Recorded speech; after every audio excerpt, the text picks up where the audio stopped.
Баршаңызға қайырлы күн. Менің каналыма қош келдіңіздер. Миксерсіз шоколадный пирог жасаймыз. Өте дәмді әрі жұмсақ болып шығады. Дәл осы рецептпен жасап көріңіздер. Сіздерге де ұнайды деген ойдамын. Видеоның соңына дейін менімен бірге болыңыздар. Бірге жасайық. Бізге қажет болады 390 грамм ұн, 45 грамм какао, 250 грамм қант, шым-шым тұз қажет болады. Құрамдарды жақсылап араластырамыз. Бізге 2 шай қасық сода және алманың уксусы қажет болады. Алманың уксусынан 2 шай қасық саламыз.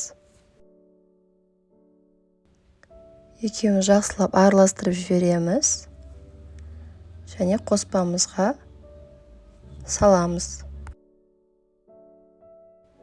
420 мл жылы сүт құямыз. 180 мл сұйық май құямыз. Бөлме температурасындағы 3 жұмыртқаны қосамыз.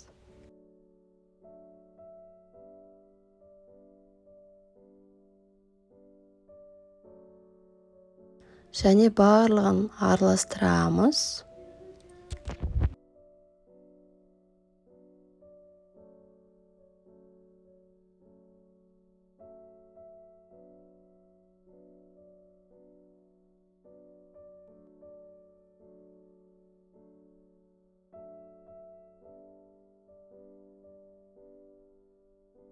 Ыстық пеште 180 градуста 30-35 минут пісіріп аламыз.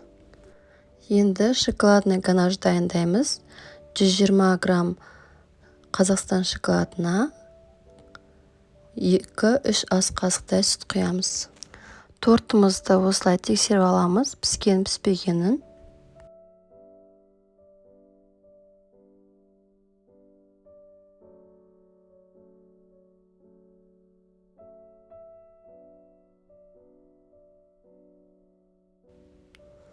Суыған тортымызға ганашымызды құйып шығамыз.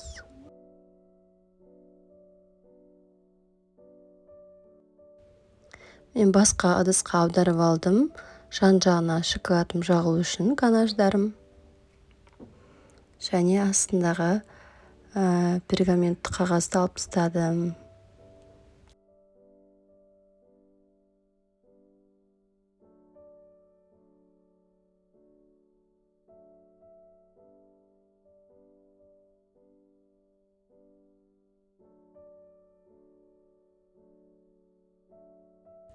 Шоколадты пирогымыз дайын, тәтті шай болсын. Маған тіркеліп, подписаться батырмасын баса кетіңіздер. Және видеоны толық көргендеріңізге рахмет. Егер видеом ұнаса, лайк, комментарий қалдырыңыздар. Рахмет.